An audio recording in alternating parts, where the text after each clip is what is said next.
12వ తరగతి విద్యార్థి కాల్చివేత అయితే ఈ విషయంలో గోరక్షణ మూకకు చెందిన 5గురు అరెస్ట్ అని చెప్పేసి గోరక్షణ మూక అని ఇప్పుడు దేశవ్యాప్తంగా ఇది ఒక పెద్ద చర్చ చేసే ప్రయత్నం చేస్తారు.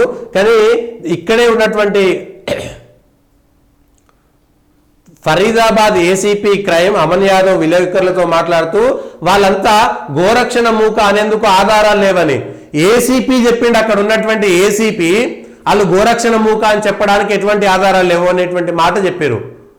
అక్కడ నిన్న జరిగినటువంటి దాంట్లో కూడా 2 గ్యాంగ్లకు సంబంధించినటువంటి విధంగా లేదా పాత కక్షల పేరుతోటి జరిగినటువంటి దాన్ని చేస్తే అందులో కొందరు ఎవరో గోరక్షణ చేసినటువంటి కొందరు కార్యకర్తలు ఉంటే దాన్ని పట్టుకొని గోరక్షణ మూక వీళ్ళపైన కాల్పులు చేసిందని ఎన్నిసార్లు చెప్పారంటే ఇక్కడ ఒక గోరక్షణ మూక, ఇక్కడ ఒక గోరక్షణ మూక, ఇక్కడ ఒక గోరక్షణ మూక అంటే ఇగో ఇక్కడ ఒక ఇంత మీడియా అది ఎవరైనా కావచ్చు, ఏ పేపర్ అయినా కావచ్చు, మీడియా ఎంత దారుణంగా వ్యవహరిస్తుందంటే ఎంత దారుణంగా వ్యవహరిస్తారు. సాహిత్యంలో, మీడియా, జర్నలిజంలో, సినిమాలలో ఇట్లాంటి విచ్చలవిడితనం పెరిగిపోవడం వల్ల ఒకటే ఈ 3 కాలంల వార్తలో ఇక్కడ ఒక గోరక్షణ మూక, ఇక్కడ ఒక గోరక్షణ మూక, ఇక్కడ ఒక గోరక్షణ మూక, ఇక్కడ ఒక గోరక్షణ మూక, మళ్ళా దానికి అఫాస్ట్రఫీ కామాలు పెట్టి ఇక్కడ ఒక గోరక్షణ మూక, మళ్ళీ ఇక్కడ ఒక గోరక్షణ మూక, ఇక్కడ ఒక గోరక్షణ మూక, మళ్ళీ ఇక్కడ ఒక గోరక్షణ మూక, ఇది ఇవన్నీ ఇక్కడ ఒక గోరక్షణ సంబంధించినటువంటి వీడియోలు మాట్లాడినాయి, వైరల్ అయ్యని చెప్పి ఇన్నిసార్లు గోరక్షణ మూక అని. అంటే ఈ మీడియా ఏం చెప్తుంది అంటే గోరక్షణ చేసేటోళ్ళంతా వెధవలు, గోరక్షణ చేసేటోళ్ళంతా మంచోళ్ళు కాదు, వాళ్ళు ఏది పడితే అది చేస్తున్నారని గోరక్షణ చేసే వాళ్ళ మీద ఒక నెగిటివ్ అర్థం వచ్చే విధంగా రాసినటువంటి వార్తగా దీన్ని మనం చూడొద్దు. ఇది మీడియాలో జరుగుతున్నటువంటి తతంగం.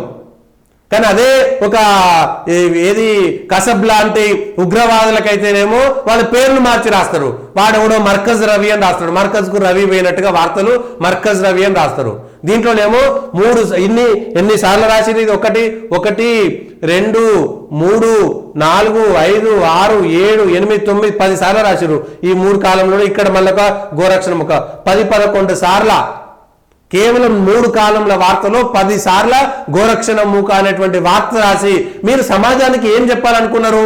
గోరక్షణ చేసే వాళ్ళంతా కూడా మంచోళ్ళు కాదని చెప్పేటువంటి ప్రయత్నమా కాదా? ఇది దేశవ్యాప్తంగా దీని ఒక పెద్ద చర్చ చేసి రాష్ట్ర వ్యాప్తంగా ఎవరైనా ఇప్పుడు గోవులను అక్రమంగా కబేలాలకు తరలిస్తే వాళ్ళందరినీ కూడా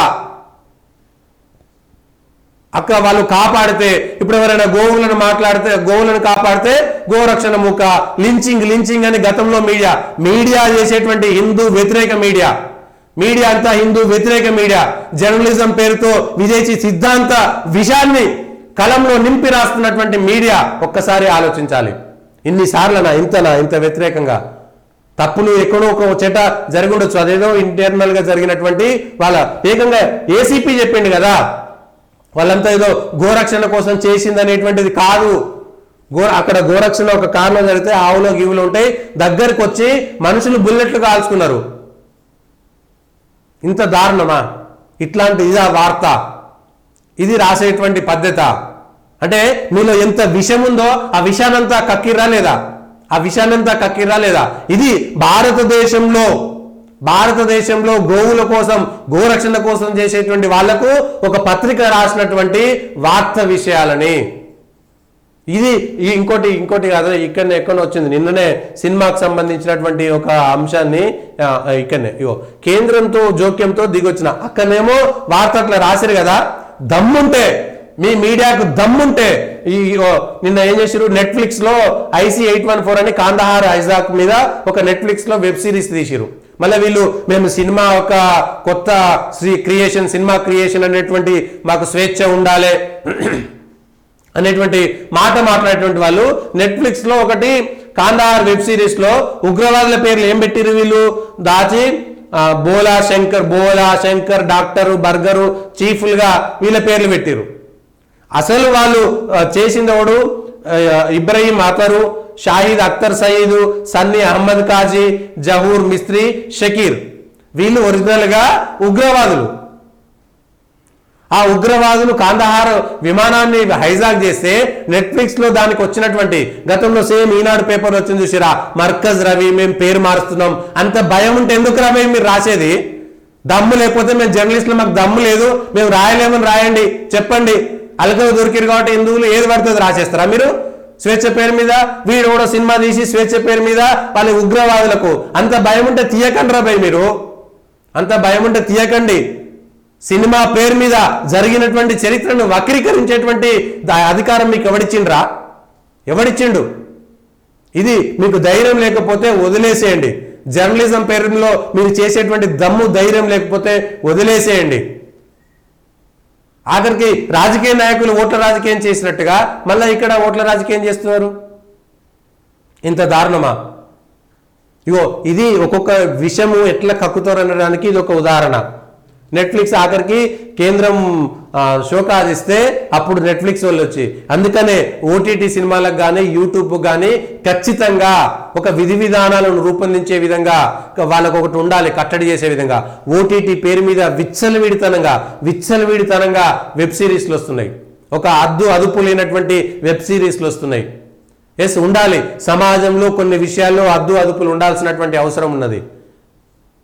లేకపోతే వీడు స్వేచ్ఛ పేరు మీద, భయం పేరు మీద మీకు దమ్ము లేకపోతే, ధైర్యం లేకపోతే సినిమాలను తీయకండి. ఇప్పుడు కాదు, ఎప్పుడు వెనకట బ్లాక్ అండ్ వైట్ సినిమాలు వచ్చినప్పటి నుంచి కూడా, ఓలో ఎన్టీ రామారావు సినిమా తీసినప్పుడు ఎన్టీ రామారావు రావణుడు వేషం వేస్తే రావణుడు గొప్పోడు, ఎందుకంటే ఎన్టీ రామారావు వేసిండు. ఎన్టీ రామారావు కర్ణుడు వేషం వేస్తే కర్ణుడు గొప్పోడు. ఎన్టీ రామారావు దుర్యోధనుడు వేషం వేస్తే దుర్యోధనుడు. ఆయనకు నచ్చిన ఏ వేషాలు వేసినా ఆ వేషాలన్నీ గొప్పయి. మళ్ళీ ఆయన రాముడు కృష్ణుడు అవుతాడు. దొంగల వేషాలు వేసినటువంటి వాళ్ళు కూడా గొప్పోళ్ళు అయిపోతున్నారు. చరిత్రను మొత్తం సర్వనాశనం చేసిర్రు. రామాయణము మహాభారతం పేరు మీద నిన్నటికి మొన్న ఏంది శ్రీరామదాసు సినిమాలు తీసినది కూడా అంతే కదా. అవులో కబీర్ వస్తే శ్రీరామదాసుకు జ్ఞానోదయం అయిందనేటువంటి మాట చెప్తారు. కబీర్ గొప్పవాడు అయ్యుండొచ్చు, కానీ శ్రీరామదాసు కాలం ఎక్కడా, కబీర్ కాలం ఎక్కడా? దాంట్లో ఏదో సినిమా స్వేచ్ఛ ఉంటుంది అనేటువంటి పేరుతోటి ఇష్టం ఉన్నట్టుగా ఎట్లా చేస్తారు? సినిమా స్వేచ్ఛ పేరుతోటి ఈ చరిత్ర అంతా నిజమైన చరిత్ర చదవనటువంటి వాళ్ళు ఈ సినిమాలు చూసింది అదే నిజం అనుకుంటారు కదా, వాళ్ళ మైండ్లో అదే ఉంటుంది కదా. వాడు కూడా దేశముద్రు సినిమాలో ఒక సినిమా తీసి అదంతా మట్టే కదా, ఇదంతా మట్టే కదా, ఏమున్నది అని అంటాడు. అరే నీకు అంత లోతు తెలుసా రా? నీకు అంత తెలుసా దానికి సంబంధించినటువంటి అంశంలో ఏమున్నదని? నీకు తెలిసిన 4 ముక్కలు చూసి అదే గొప్పదనుకొని అదే సినిమాలలో పెట్టి మొత్తం సమాజాన్ని సర్వనాశనం చేస్తలేరు. ఇగో ఇవి ఆలోచించాల్సింది. సినిమా, మీడియా, జర్నలిజము, సాహిత్యము, పుస్తకాలు, ఇగో ఇవన్నీ కూడా హిందూ సాంప్రదాయాలపైన, భారతదేశం పైన ఇగో వెనుక ఎక్కడో విదేశీ శక్తుల కుట్ర, లేకపోతే వీళ్ళకి వచ్చేటువంటి భయము, 4 పైసా ఆశతోటి విషం కక్కుతున్నారు ఈ దేశం మీద, లేకపోతే ఇక్కడ ఉన్నటువంటి అంశాలపైన అనేటువంటిది ఒక్కసారి మనం ఆలోచించుకోవాలి. ఇది అక్కడనేమో గోరక్షణ ముఠ అని, గోరక్షణ ముఖ. ఇప్పుడు ఈ చూసిన వాళ్ళు ఏమవుతుంది? 1,00,000 మందో 50,000 మందో చదివారు అనుకున్నాము. వీళ్ళందరికీ మైండ్లో ఉంటుంది, అందులో 10,000 మంది అయినా గోరక్షణ ముఖ, లించింగ్ అని కొన్ని ఏసీ చూసిరా, లించింగ్ అని. దేశంలో కోట్ల మందిని చంపి వేల గుళ్లను, వేల దేవాలయాలను కూలగొట్టిన వాళ్ళేమో ఇవాళ మంచోళ్ళు అయ్యారట. ఎన్నో ఒక సంఘటన తప్పుదారి జరిగితే దాన్ని హైలైట్ చేసి దేశవ్యాప్తంగా చేస్తారంట. ఇది వీళ్ళు చెప్పినటువంటి అంశం.